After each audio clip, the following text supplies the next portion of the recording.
रामनवमी का त्योहार आया, पूरे देश के अंदर शोभा यात्रा निकाली गई, लेकिन कुछ लोगों को यह रास नहीं आया और रामनवमी की शोभा यात्राओं पर जबरदस्त तरीके से पथराव किया गया।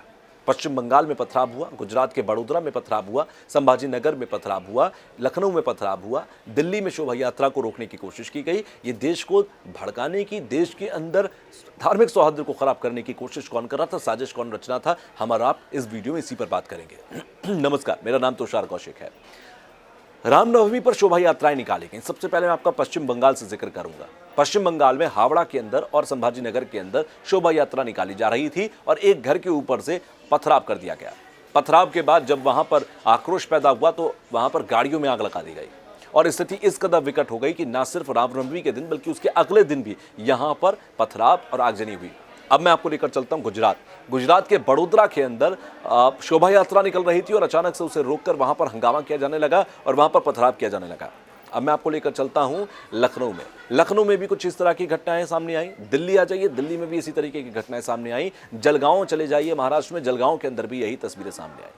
कौन है जो देश के अंदर इस तरह की हरकतें कर रहा है? मैं मानता हूं किसी एक जगह पर कोई ऐसी बात पनप गई होगी जिससे कि इस तरह की घटनाएं हो गई। लेकिन सबसे बड़ा सवाल है, आप दिमाग लगाकर सोचने की कोशिश करिए कि एक ही तरीके से अचानक से पत्थर कहां से जाते हैं। सबसे बड़ी बात, आपके घर में क्या पत्थर रखे हुए हैं कि आप किसी के ऊपर पथराव कर दो चार ईंटें रखी होंगी, बट पथराव करने लायक आपके पास पत्थर नहीं होगा।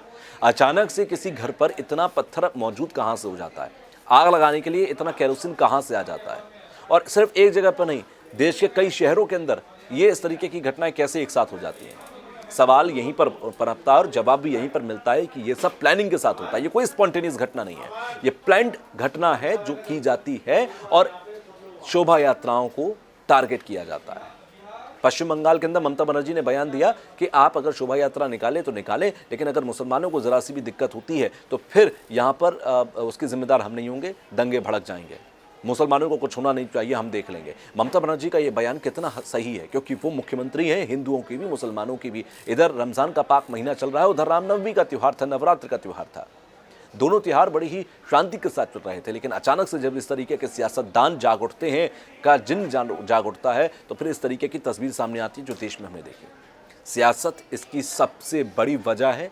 साजिशकर्ता सबसे बड़ा कोई इंसान हो सकता है, लेकिन सियासत ही सबसे बड़ी वजह है जिसकी वजह से इस तरीके के घटनाएं घटती हैं और ये गंदी राजनीति जिसकी वजह से ये सब होता है। आप किसका सदोषी, किसको सबसे ज़्यादा मानते हैं? नीचे कमेंट बॉक्स में मुझे ज़रूर बताएं।